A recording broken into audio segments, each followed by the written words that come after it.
necesitar es, en un bol cualquiera, porque esto no va a ser lo que va a microondas, vamos a mezclar un huevo,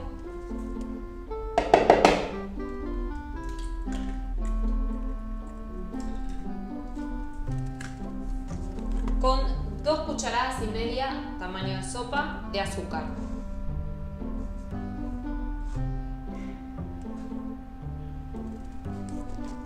Y con un tenedor lo vamos a batir hasta integrar bien.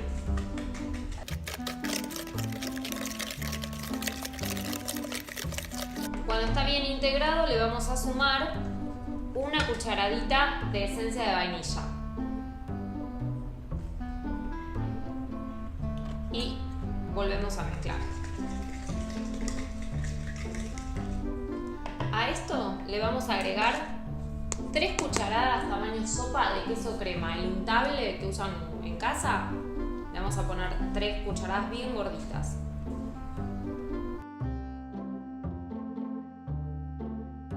Y ahora con mucha paciencia vamos a integrar bien esto.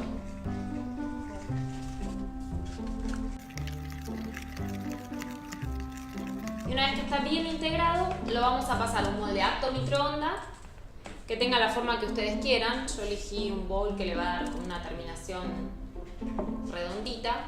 Vamos a usar esta cuchara.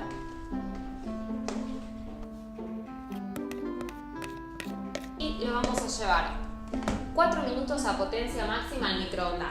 Vamos a empezar por 3 minutos teniendo en cuenta la potencia del microondas de ustedes, pero en este microondas son 4 minutos.